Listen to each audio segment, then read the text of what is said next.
সম্মানিত আমিরে জামাতের একটা হ্যাক নিয়ে কথা বলছে, এটা নিয়ে যে মিথ্যাচার চলতেছে এটা আসলে ঠিক না। ওই গুপ্তর মতো এটাও একটা মিথ্যাচার।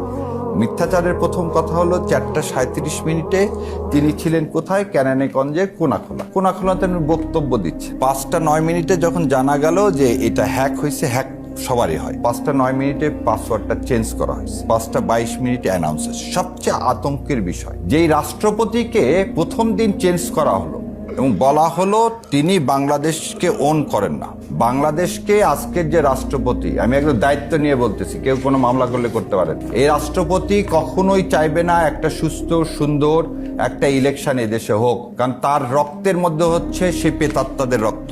আওয়ামী লীগের প্রেতাত্মাকে তিনি অন করেন। তার বিরুদ্ধে দুর্নীতির অভিযোগ থেকে এমন কোন অভিযোগ নাই যেটা নাই। তিনি দুর্নীতি কমিশনে যখন ছিলেন তখন দুর্নীতি কমিশনকে দুর্নীতির আখড়া বানিয়েছিলেন। সেই রাষ্ট্রপতির অফিস থেকে এখন পর্যন্ত কোনো বিবৃতি আসলো না তার ওখান থেকে একটা পাসওয়ার্ড কিভাবে হ্যাক হলো। এই রাষ্ট্রপতিকে যখন সরানোর কথা প্রথম দিন বলা হলো তখন সংবিধানের দোহাই দিয়ে এই জাতির সর্বনাশ করলো কারা?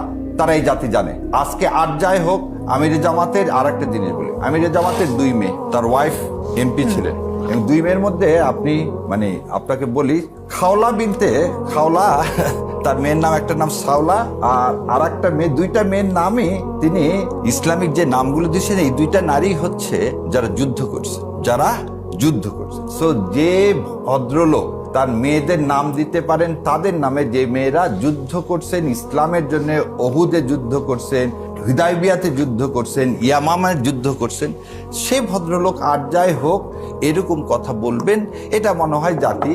আর যিনি নারীদেরকে মা বলে সবসময় সম্বোধন করেন, সেটা নিয়ে মনে হয় আলোচনাটা না করাটাই ভালো।